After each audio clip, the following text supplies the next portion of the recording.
मित्रों नमस्कार, मैं योगाचार्य एवं ओशो सन्यासी विकास गुप्ता आप सभी का अपने YouTube चैनल अविकर्मा में हार्दिक स्वागत और अभिनंदन करता हूं। हमने पिछले वीडियो में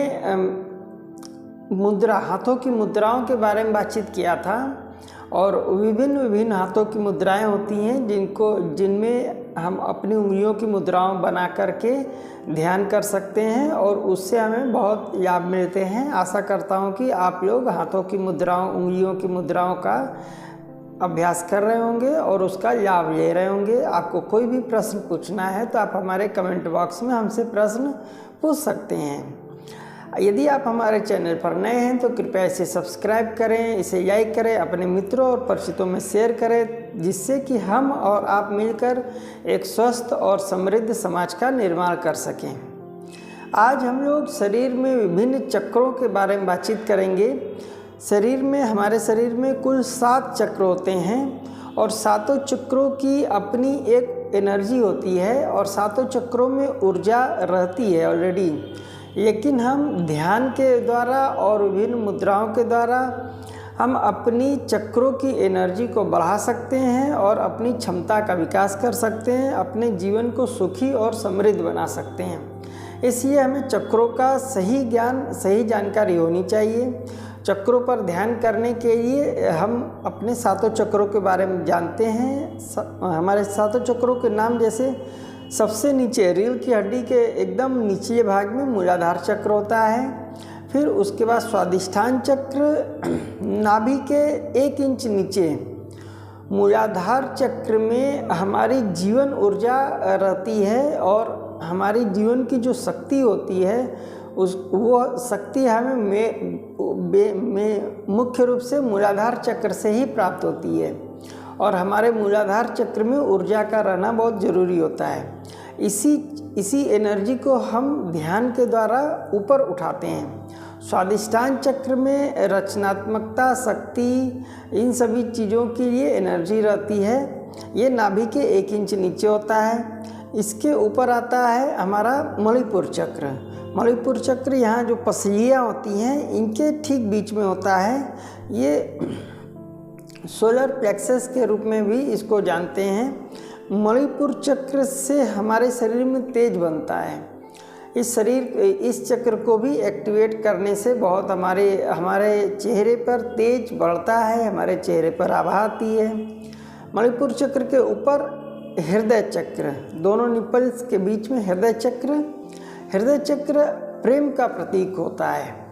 हमारे भावनाएं, स्वीकारात्मकता हृदय चक्र में होती हैं। हृदय चक्र में एनर्जी एक्टिवेट करने से, एनर्जी बढ़ने से हमारा जीवन में प्रेम भावना बढ़ती है। हृदय चक्र के ऊपर कंठ चक्र आता है। कंठ चक्र में एनर्जी ध्यान करने से जब हमारे कंठ चक्र में ऊर्जा बढ़ने लगती है तो हम अच्छे से बातचीत कर पाते हैं। वार्तालाप के लिए बहुत अच्छा है कंठ चक्र में एनर्जी का अच्छी तरीके से होना। कंठ चक्र के ऊपर आज्ञा चक्र होता है, दोनों भौं के एकदम बीच में यहाँ पर आज्ञा चक्र होता है। आज्ञा चक्र हमारे विचार शक्ति को दर्शाता है, हमारे मस्तिष्क के पावर को दर्शाता है। जब हम ध्यान करते हैं तो धीरे धीरे आज्ञा चक्र की भी ऊर्जा बढ़ती है और उसमें पॉजिटिव एनर्जी बढ़ती है, जिससे हमारा माइंड एकदम तेज होता है। और सबसे ऊपर सहस्त्रार चक्र यहाँ पर एकदम सर के मध्य में होता है। जब सहस्त्रार चक्र में एनर्जी बढ़ती है तो हमें धीरे धीरे बुद्धत्व की प्राप्ति होती है, हमें ईश्वर की अनुभूति होने लगती है और हमें आत्मा की भी अनुभूति होने लगती है। दूसरे जो लोग होते हैं, जो अच्छे लोग होते हैं, हमें धीरे धीरे यह अनुभव होने लगता है कि इनके अंदर भी ये ईश्वर का स्वरूप है। तो इसलिए हमें ध्यान करना चाहिए। मेडिटेशन, किसी भी मुद्रा में ध्यान करने से धीरे धीरे हमारे चक्रों की एनर्जी बढ़ती है और हमारे सभी चक्र धीरे धीरे जागृत होते हैं। ऐसा नहीं कि हम डायरेक्ट कंठ चक्र को जागृत कर सकते हैं या डायरेक्ट आज्ञा चक्र को जागृत कर सकते हैं, ऐसे नहीं। धीरे धीरे मूलाधार चक्र से एनर्जी धीरे धीरे ऊपर उठती है और हमारा काम क्या है, हम ऐसे एनर्जी को चक्रों को जागृत करें, ऐसा नहीं। हमारा काम क्या है कि हम केवल ध्यान करें और मेडिटेशन करते करते धीरे धीरे एनर्जी अपने आप ऊपर चढ़ती है। मूलबंध ध्यान करने से भी एनर्जी धीरे धीरे ऊपर चढ़ती है और हमारी सभी चक्र धीरे धीरे जागृत हो सकते हैं।